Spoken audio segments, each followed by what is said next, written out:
मित्रांनो, तुम्ही पिंजरा या चित्रपटाचं नाव आपल्या घरातील मोठ्यांकडून नक्कीच ऐकलं असेल. पण तुम्हाला माहिती आहे का, एका शिक्षकाचा तमाशाच्या नादात झालेला अधःपतन ही गोष्ट का आजही काळजाला घर करते? चला जाणून घेऊयात एका मिनिटात. ही गोष्ट आहे एका गावातील अत्यंत शिस्तप्रिय आणि तत्ववादी गुरुजींची. गावात तमाशाचा ताफा येतो आणि गुरुजी त्यांना विरोध करतात. पण तमाशातील नर्तकी चंद्रकला गुरुजींना एक आवाहन देते आणि एका वळणावर गुरुजी तिच्या सौंदर्याच्या आणि कलेच्या पिंजऱ्यात अडकतात. स्वतःची तत्वे विसरून गुरुजी तमाशात सामील होतात, पण समाज त्यांना ओळखू नये म्हणून ते स्वतःच्याच मृत्यूचा बनाव रचतात. चित्रपटाचा शेवट इतका भीषण आहे की पाहणारा सुन्न होतो. गुरुजी स्वतःच्याच अंत्ययात्रेत विदूषक म्हणून नाचतात, पण कोणालाच कळत नाही की तो विदूषक म्हणजेच आपले लाडके गुरुजी आहेत. व्ही शांताराम यांनी दिग्दर्शित केलेला हा सिनेमा मानवी स्वभावातील कमकुवतपणाचं दर्शन घडवितो.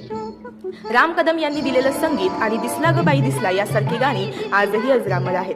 तुम्हाला काय वाटतं, गुरुजींचा तो निर्णय बरोबर होता का? कमेंट्समध्ये सांगा आणि अशाच जुन्या मराठी क्लासिक चित्रपटांसाठी मला फॉलो करायला विसरू नका. थँक्यू.